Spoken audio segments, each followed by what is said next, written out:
Merhaba from the Istanbul Coffee Festival. Hello, coffee people. I'm very happy to be here with you today, despite the COVID-19 situation and circumstances. I'm very glad to be sharing with you this moment, sharing with you these important highlights and the mysticism beneath the Guatemalan coffees. My name is Andrea Vergara. I work for AGACAFE, which is the Guatemalan National Coffee Association, and I look after the national and international promotion of the Guatemalan coffees as a coordinator. So I'm very glad to be here with you sharing all of this information. And I would like to start sharing a little bit of what we are. We are an organization founded in the year of 1960 with the main purpose of functioning as the leader and representative of all coffee producers at the national level, and of course, look as an objective after a sustainable, competitive, and high-quality coffee industry. So those are our main goals as an association, and of course, to be the supporter of the Guatemalan coffees brand as the strategy to promote our coffees all around the world. So I believe many of you are all already familiar with this brand, and if you're not familiar, after this presentation, you'll get a lot more familiarized with the Guatemalan coffees brand. So this is a little bit of what we do here as in AGACAFE as an association. We represent more than 125,000 producers at the national level, and we have production in almost every region of our country. This is equivalent to 305,000 hectares of coffee growing area. And you can see in this map our main brands that we have constructed in order to promote our coffees. And further on in the presentation, we will go and deepen a little bit more in each one of these coffee growing regions and to understand how they are different in their crop profile, although they are grown all in the same area that is Guatemala. The importance of coffee. Coffee is really important for us as Guatemalans and also for our economy because it creates over 500,000 jobs each year. This includes the direct and indirect employment, and is the agricultural product that constitutes the highest employment source in Guatemala. So it's very, very important for our economy. And as you can see in the chart, it's the third most important agro-industrial export of the country, accounting for 6.6% of the total exports of Guatemala. Usually we are in the top 3.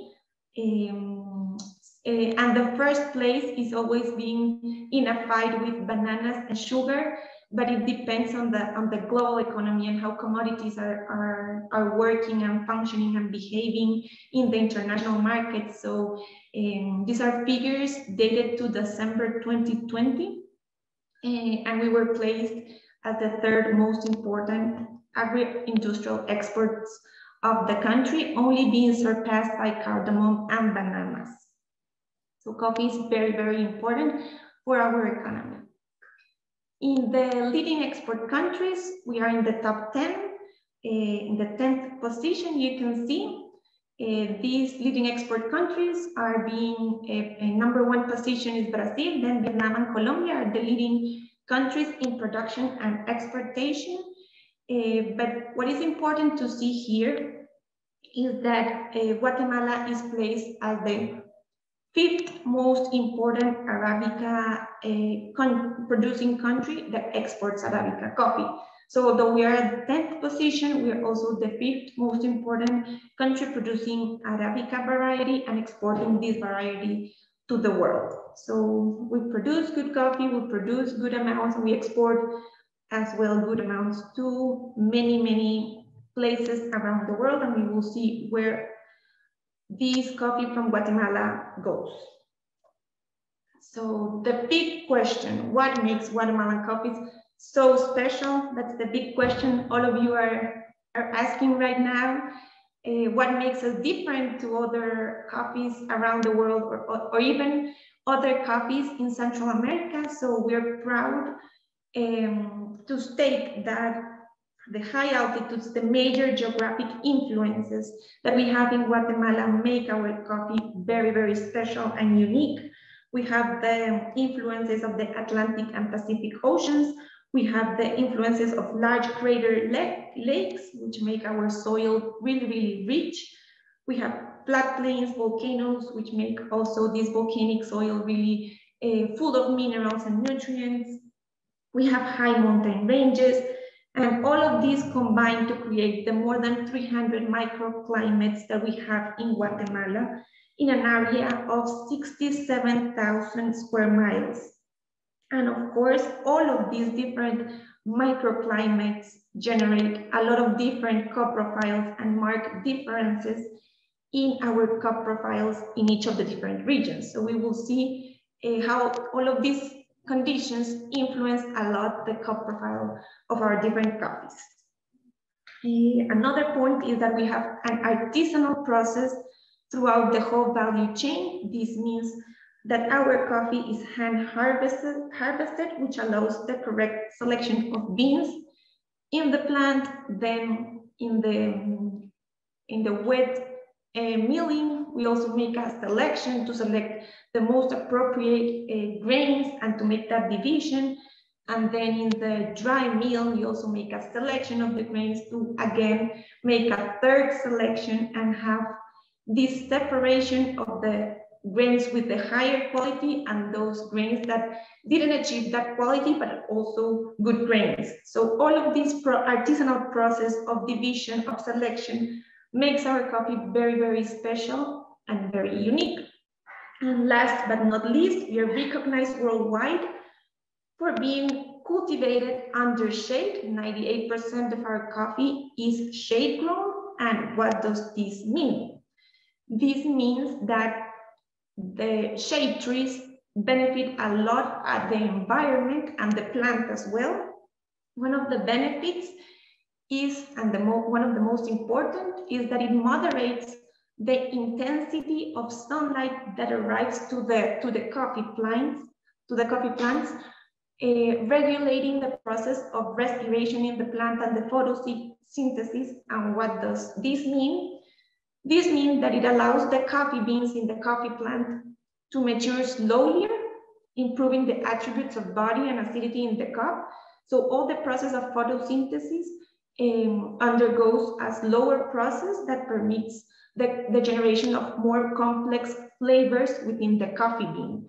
So this is very, very important at the end when we are having a cup of Guatemalan coffee, because all of this process is then translated to the final cup.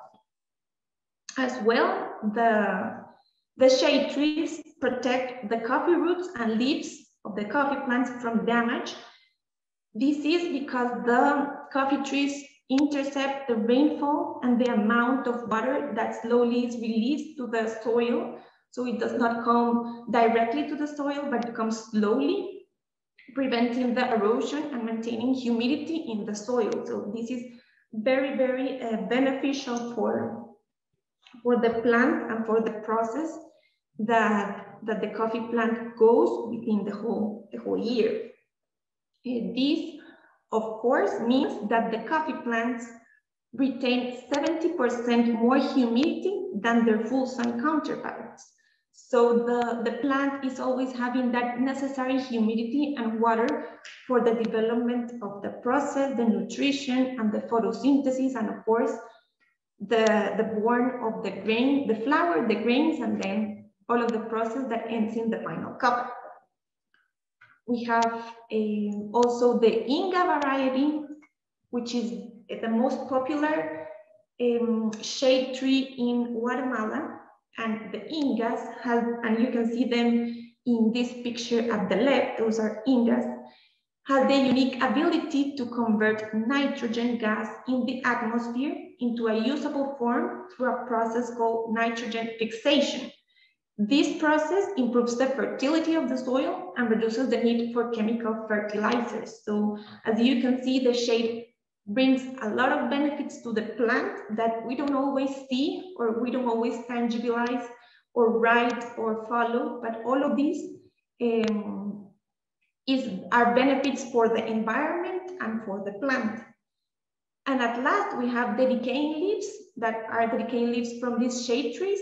They add a layer of organic matter, providing important nutrients to the soil and helping the curb that grows and the weed to maintain it low. So this is really, really, really important.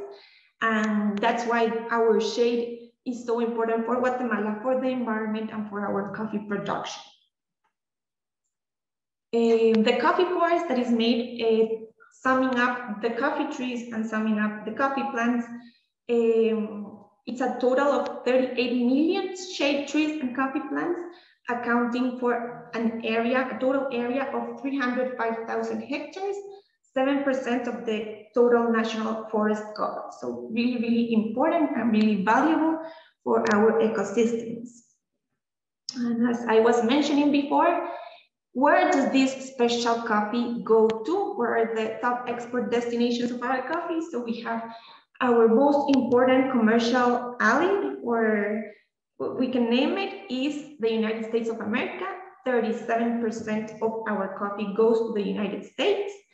And then North America is made adding up or summing up the United States and Canada. So those two make the 49% of our destinations of the coffee that leaves Guatemala. And then very, very important, the second most important continent is Asia. Some years ago, the second most important continent was Europe. So now we're seeing the growing importance of Asia and the demand they are having for our coffee, for the Guatemalan coffee. Then we have Europe, and in the part of Europe, we can see Belgium, Germany, Italy as the most important countries. Here it is important to note that not always the countries that are taking our coffee are the ones that are consuming our coffee. Some of these are ports where the coffee is imported and then re-exported to other countries, either in Europe or either in other parts of the world as a raw material, as a green coffee, or as a finished product, a roasted coffee, or a transformed product. So really, really important to see this in this pie, that not always the buyer is the final consumer. And then in the part of Asia, we have really important South Korea, China, Taiwan, and then the others that make around 1%. Very important to note here that Germany increased its imports from Guatemala versus the last coffee harvest in plus 20%. Then we have South Korea with plus 31%, then China with plus 60%, and Taiwan plus 40%. So those were the countries that increased a lot more their imports of Guatemalan coffee versus the last coffee harvest. And then talking to the relative new markets, we have Turkey with plus 20%, the Emirates with plus 44%, Saudi Arabia plus 20%. This is really, really important to note that some years ago, maybe Turkey was getting, or still now, was getting their coffee through these importers in Europe or other parts of the world. But now we are seeing that they are taking, or that you're taking directly this coffee from origin. So you are making all of this transportation directly from Guatemala to Turkey without passing by intermediaries or people or importers along the value chain. So this is very important.